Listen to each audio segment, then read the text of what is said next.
long time coming, but Bioshock, spiritual successor to the sublime System Shock series, is finally here and ready to kickstart the holiday season.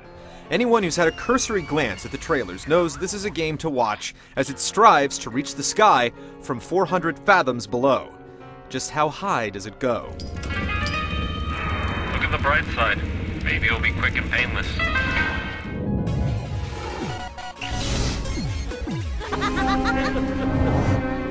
When Atlas shrugs, the citizens of Bioshock pick up the slack. They just happen to do it by splicing their genes, turning themselves into schizophrenic demigods. What crawls in my garden? This is the world of Rapture, an underwater utopia turned to chaos, baptized in a sea of selfish altruism, where the circle of life continues, albeit in its own unique way. You play as Jack, a man bound for great things, including turbulence. They told me, son, you're special. Surviving a plane crash, you make your way to a lighthouse and descend into the city, where a sort of infomercial fills you in on what Rapture must have been like: proud, self-sufficient, and teeming with excellence. But now it's a nightmare. Its infrastructure has failed, and its citizens are engaging in genetic cannibalism, led by men high on free market capitalism. It's your job to get through it. Welcome to Rapture, the world's fastest growing pile of junk. The story unfolds through a series of ghostly genetic memories, radio transmissions, audio diaries, and in-engine cutscenes. It's all done with a compelling cast, many as dead voices on tape, all wrapped and warped by the philosophy of Rapture and its grand architect, Andrew Ryan. I believe in no God, no invisible man in the sky. But don't let words like philosophy and capitalism scare you away. It's a story of ambition and betrayal, cast in a fantastic city, where metal hulks shuffle alongside little girls, adept at scavenging the DNA of the dead.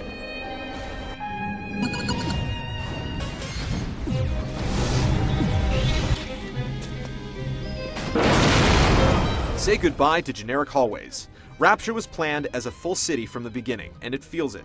Bioshock partitions the various parts of the city, like an oxygen forest, fishing grounds, and a medical pavilion, as giant, consistent maps.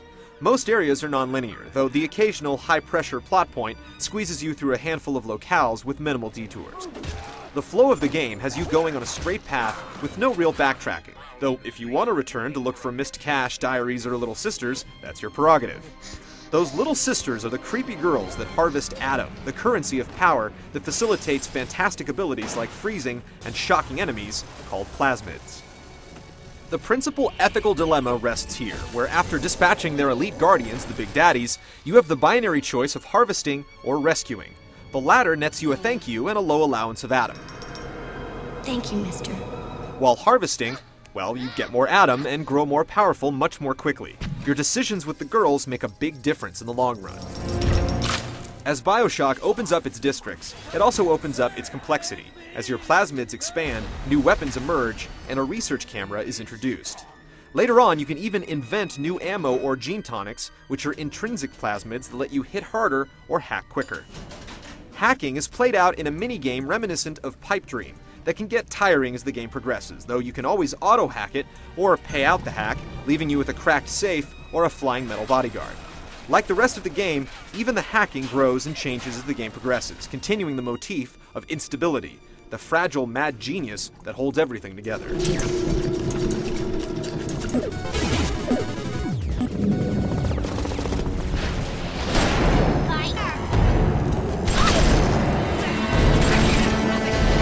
Bioshock makes no qualms about its pedigree.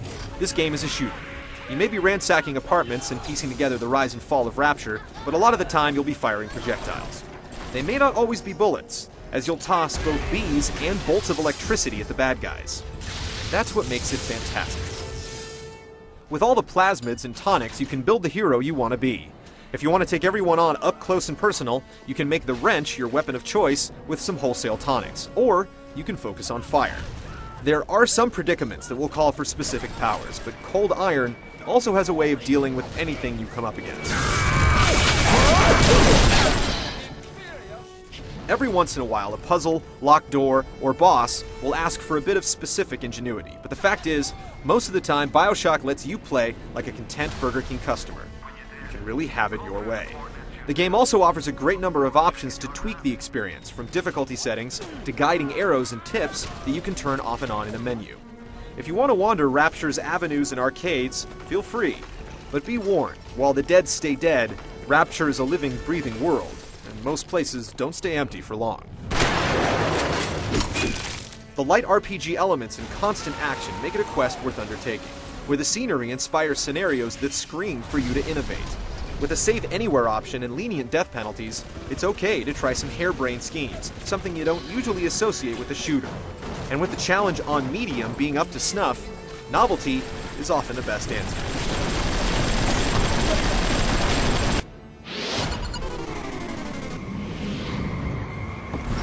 I started to argue with a man, and then I remembered who signed my checks.